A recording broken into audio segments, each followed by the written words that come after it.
So in parts 1 and 2 of this series, I laid out 12 questions that show just how complicated retiring with a 401k can be, especially for us Gen Xers.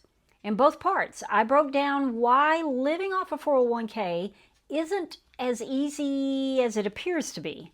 And a few of you left some comments saying, okay, hey, you brought these questions up, but where are the answers? We're going to go through all 12 of those questions today with answers, based on research or expert opinion, some of it even my personal take from someone who's planning her retirement with a 401k just like you are. There's no one-size-fits-all plan, but I hope today's video just gives a little more clarity on where to go from here. The first question is, how much do I even need to save? This is the big question, right? And probably the one most impossible to try and answer. The popular rule of thumb is saving 25 times your annual income. And that's kind of based on the 4% withdrawal rate. So let's say you want $40,000 a year to come out of your retirement funds. Then you'd need to save $1 million to do that. But that rule is meant to allow your money to last for 30 years and preserve your principal or close to it. Now, for a lot of Gen Xers, that's just not a realistic figure. We're in our 50s and we're nowhere close to that. Well, let's look at some other figures. Let's look at it from, one person, not a couple. Let's say you have $500,000 saved. You still want to preserve that money over a 30-year retirement. You could withdraw $20,000 a year from that account and let Social Security help you with the rest of your expenses. And a lot of the research that I've done, $350,000 to $400,000 is a reasonable amount for one person to retire on. Especially if you can reduce a lot of your expenses, in retirement. So while the media may say we need 1.4 million in order to retire, that's not just an unrealistic number for most Gen Xers. It's really unnecessary as well. In the end, your number, it depends on you, your lifestyle, your health, your location, and even how long you plan to work. And let's get to the second question, is how do I create an income without running out of money? Now, we already touched a little bit on this in the previous question, and this one is a real head scratcher. And the only well-known model that tries to address this is, again, the 4% rule. But I don't want to lean on that rule too heavily in this video, because I know a lot of you are not going to follow that rule. And I personally don't plan to follow it either. So if you want true peace of mind that you'll never run out of money, then you've probably got one of two things that you can do here. Just save a boatload of money, or have or create some form of guaranteed life income. Now, how do you get or create guaranteed life income? Most common one is Social Security. That is guaranteed to last for the rest of your life. Another one could be a pension, if you're lucky enough to have one. But you can also create your own lifetime income by purchasing annuities, and those come with pros and cons. So if you're afraid of outliving your money and you don't have $1 million plus saved, there are a few other things you can do as well. You can delay claiming Social Security until age 70. That'll give you the maximum payout. Number 2 is purchase one of those immediate annuities. These will provide you with a monthly income for the rest of your life, but you're trading, a lump sum of money right off the bat in order to purchase it. So do your homework on those and, avoid the high fee, complicated ones. And another thing that you can do is just continue to work part-time or start a side hustle that you carry through your retirement. Even just a few extra $100 a month can delay, big withdrawals from your 401k, and it can stretch your savings even further. Okay, the third question is, how do I keep my money invested yet keep it safe? When we're talking about safety, we're really talking about, two types of risk. The first one is safety from cybercrime and scams, which we'll get into that a little bit later. The second one is protecting your money from, market losses, downturns, inflation. How do you stay invested without the constant fear of a bear market or a severe downturn? You could go ultra conservative here and pull everything out of the market. But now you're trading market risk for inflation risk. And inflation will eat away at those savings over time. If you want a more balanced approach to it, the bucket strategy addresses this very fear. The fear of losing half your net worth in a bear market. The bucket method will keep you from having to cash out stocks when they're at a loss, just so you can pay the bills or get some money out of your account. You'll have some money already safely pulled out and put into savings, CD, just not all of it. You have a little bit over here. You have a little bit in the stock market. You have a little bit in the middle. And there are tons of resources and blogs online that get into all the weeds with the bucket strategy. So I won't go into all of that here. But it all boils down to the way that you protect your money from market losses is to never, ever sell them when they're down. Ideally, when the market is down, that's when you want to buy more of them. What you want to do is just leave them in there, leave them alone, let them recover, and they'll be safe that way. Okay, the fourth question is, how do I sell shares and move that money into my checking account so I can actually use it? Now, this one sounds simple in theory, but once you start digging into it, you realize there's a lot more going on. Now, most financial companies, brokerage firms, they have processes in place that allow you to set up, even automatically if you want, a way to sell shares, sell bonds, transfer that into another holding account for cash, and then you can reroute that to your bank. That sounds easy, right? And yeah, you can do it that way, but really, we talked about it in the last question. You don't really want to just sell stocks without thinking about it. Are they up? Are they down? Are the numbers when you log in, are they in the red or are they in the green? This is where rebalancing comes into play, which is a whole other thing. When you retire, you might choose the very popular 60-40 mix. 60% stocks, 40% bonds. You might even get more conservative and go 50-50.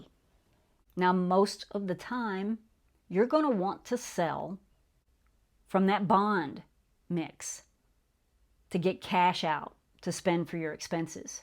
Of course, now you've sold some of those and that drops you down below that 40%. So you time it right and you sell some of those stocks to move back into the bond category. So you can keep that 60-40 kind of thing going on, whichever one you choose. And yeah, it's something you got to pay attention to. It's something you have to stay on top of. It's a juggling act almost. Now, I've heard that it gets easier with practice, and I am totally counting on that when it gets time for me to do this. The fifth question is, how do I plan for taxes? This is a big one, especially for us Gen Xers who have most of our retirement funds in tax-deferred accounts, such as 401ks and IRAs. The reality is that we should start thinking about this now, not after we've already retired. Let's be proactive, which means maxing out a Roth IRA. Now, you have to do this while you're still working. You can't contribute to a Roth IRA if you don't have earned income. So that's one thing to keep in mind. Do it now before you retire. If your employer offers a Roth 401k option, you could switch over to that. And, just do some research and see if, doing a Roth conversion really, fits your situation. For most of us, our money is sitting in accounts that haven't been taxed yet. That's all right. We've been getting a tax benefit all these years by putting in there. But it's easy to forget that, we've got to pay those taxes eventually. If you have a fairly large 401k balance, don't just let it sit there untouched, until you're 73 and RMDs kick in, because then you're forced to have to take out withdrawals, and they'll be fairly large withdrawals because your balance is large. Instead, maybe you want to start drawing some of that down in your 60s. But just beware, because big withdrawals, they have tax consequences. I've heard stories of people who have turned 59 and a half. And, that's when you can finally withdraw penalty-free from your 401k. I've heard people take it all out because they want to put it somewhere else, or take a big chunk of it out to do whatever, and not thinking about all of those taxes coming due all at once. Just don't ignore the looming taxes for long, because once we get into our 70s, we have fewer options. Which leads us to question 6. Should we be thinking about RMDs now? And the short answer is yes. There are things you can do now in your 50s, even your 60s.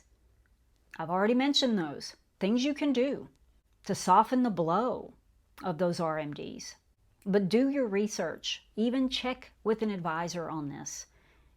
Just lay out a plan that maximizes and strategizes your money for the long haul. Question 7 is, which withdrawal model should I follow? In part 1, I threw out a lot of the more popular models that are out there. The 4% rule, the die with zero approach, the bucket strategy, the annuity approach. There's even the 1 day at a time approach. I'm just kidding. That's not a good strategy at all. So which one is right? Well, if you want a retirement where you never have to worry about running out of money, well, then we're pretty much back to question number 2. You need to save, over $1 million. And I realize that someone could spend $1 million, just like that. You've heard of people who win the lottery and they're worse off, within 5 years. I'm not talking about that here. I'm talking about, being intelligent with our money. Or you create, lifetime income, with a combination of Social Security, pensions, and annuities. And I hate to sound like a broken record here, but these are the things that do work. But if those things are out of your reach, then you have to focus on what is within your control. Delay that Social Security as long as possible for that maximum payout. Work longer, even if it's just part-time, so you can stretch your savings.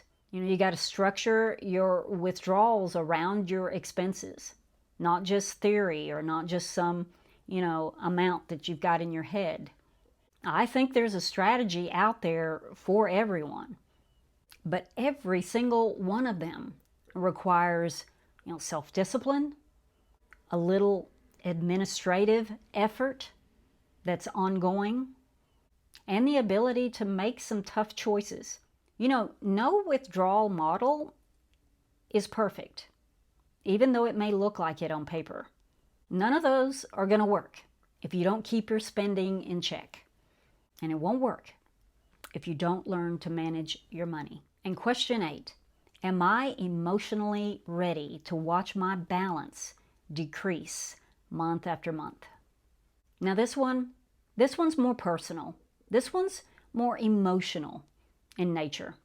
And some people, they won't struggle with this at all. They may not even get it.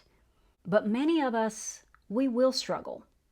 You know, while we're working and we're adding to that nest egg, everything feels fine. You're contributing. You're moving forward.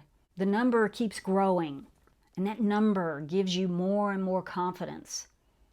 And we do this for years, for decades. And we get used to that, comfort level. But once you retire and you start depending on that money, and more than likely not contributing, that's a hard shift for most of us. We've been in drive for decades. And for a lot of us Gen Xers, we've been in overdrive in our 50s, trying to make up for past mistakes or make up for lost time. Maybe we need to start mentally preparing for that now. Start looking at your net worth balance as an impermanent thing. The getting too attached to a number, that's probably not how we should do this thing. We didn't do all this work, all these years, and sacrifice to build this lifeless sculpture of X amount of dollars. If you know this could maybe be a sticking point for you, start reframing that mindset now. Okay, question 9 is, how do I keep my 401k protected? This one is more about protecting our 401k from external dangers, such as long-term care expenses. What do? Do you self-insure? Do you buy long-term care insurance?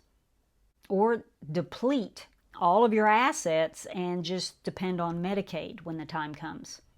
Because those are pretty much your options, and none of those sound great to me. How about protection against lawsuits or judgments? You have a car accident, someone sues you.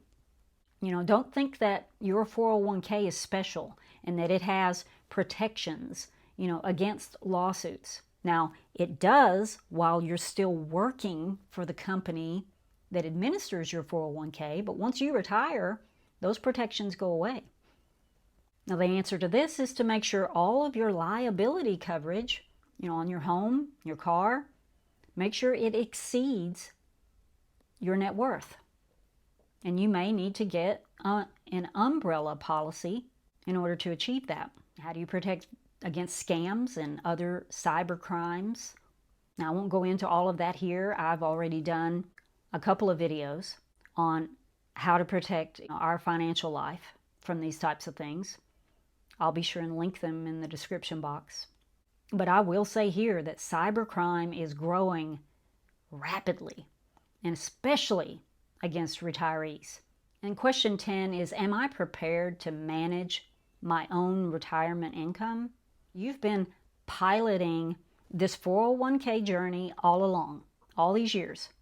Choosing your investments, adjusting your contributions, and maybe you feel confident enough that you can stay behind the wheel during retirement as well. And if that's the route you want to take, I think that's fine. But as we've seen in this video alone, that creating income and living off a 401k, it's not just a simple plug-and-play system. There are a lot of moving parts. You're not just making one withdrawal and then you're coasting the rest of the way. So here's my opinion. If you want to DIY your own retirement income, you need to be more than just casually interested in this thing. Maybe even something along the lines of it becoming a hobby to you, or a mildly obsessive side project. Because honestly, if all this stuff we're talking about, if it doesn't tickle your fancy at all, you're just going to burn out, get frustrated, probably make some costly mistakes along the way. So just ask yourself today, are you mentally prepared to stay engaged with this? Are you committed to keep learning about it as you go? Is your knowledge today already beyond the basics? If it's not, you can get there. But if your answer to those things is meh, then you probably want to get some help. But for those of us that do get into all of that, we may want to manage our money forever. But eventually, we need to think about what happens when we can't. And that could lead to question 11 is what happens when I start losing mental acuity? This is one of those questions we don't really want to think about, but we need to. And I'm not just talking about, full-blown dementia here. The reality is that some cognitive decline is almost inevitable with age. Even without Alzheimer's. It might show up as tasks becoming too stressful, numbers, become a little more confusing, or just making more mistakes than we used to, or putting off those admin tasks that we know we need to do, putting them off beyond a reasonable amount of time. Those are all signs that we need to watch out for. But the real problem is you might not notice these about yourself at all. It might take someone else telling you. So if you sense some of that happening, how do you simplify? Should I just pull everything, out of my brokerage account and stick it in my local bank? Just be careful if you do something like that. Remember, large withdrawals, they can trigger big taxes. And remember that FDIC insurance only covers up to $250,000. So, if you've got a lot more than that, you're looking at going to more than one bank. But still, if that helps you sleep better at night, then that's a valid option. And I'm not going to tell you not to do something like that. Eventually, we all may just want to stop playing the stock market game. We want to simplify things, and that's okay. But here are a few small steps that we can all probably work toward, and we can even start working on them now. Number one is consolidate your accounts. Have one bank, one brokerage firm, one insurance company if you can. It's fewer logins, fewer statements, fewer things to manage. Number two, think about appointing a trusted friend or a power of attorney, who that might be. Don't wait until it's forced upon you. Choose someone while it's still your decision to make, but don't just choose them without talking to them first. And number three is automate what you can. Set up automatic transfers, bill pay, even withdrawals. Take some of that admin burden off of yourself. And if you do want more help, then that leads us to the next question. Number 12, who do I trust to help me through all of this? If you're feeling in over your head, or you just don't want the headache of all of it, there's an entire industry built for people in this stage of life. But just remember that not everyone working in that industry is looking out for your best interests. That's why you need to be very selective on who you hand this over to. Now, you have options. You might just want to do a one-time session with an advisor. Get them to evaluate everything and give you a plan, and then you can run with that. Or you might hire someone that you keep on an ongoing basis. But either way you go, there's a bare minimum of criteria that you need to look out for. Someone who is fee only, meaning that they make their money by charging you for their service, not by selling you products. Someone who is a fiduciary, meaning that they are legally obligated to work in your best interests. And a good place to start to find one of these is go to GarrettPlanningNetwork.com. I'll leave the link down below. You can put in your zip code and it'll pull up those fiduciary fee-only advisors in your area. Avoid anyone who's pushing products, insurance products, complicated annuities, investment packages that you don't understand. Or maybe you're thinking of going the trusted family member or friend route. If that's more your style, then just make sure that that person is willing to sit down with you and take it seriously. Now, whether you go the family route or the advisor route, you still just can't go hands off here. Not with a 401k retirement. You just don't have a pension check that shows up in your bank every month. You are managing your own paycheck now. So whether you do it solo, with help, or fully delegate it, you've got to stay engaged, because the more you understand it, the better you'll sleep at night. Now, you don't need to solve all of these questions today, obviously, but the earlier you start asking the right questions, the better the chances of retiring on your own terms. Take these 12 questions as starter questions and ask them of yourself, and begin finding answers that fit you, your life, and your individual situation. And I'd love to know in the comments, what did I overlook? What did I forget to bring up? Drop it down below, because we can all help each other in that way. There's no manual for this, and the powers that be, they're not coming to walk us through it or hold our hands either, but we can figure this out together, and we can help our fellow Gen Xers do the same. So thank you for being a part of this 401k series. I've linked parts 1 and 2 here, along with a video on how to protect your accounts. Now have a great week, and if this video helped you, please give it a like. It helps others find it. I'll see you again in the next video. Bye.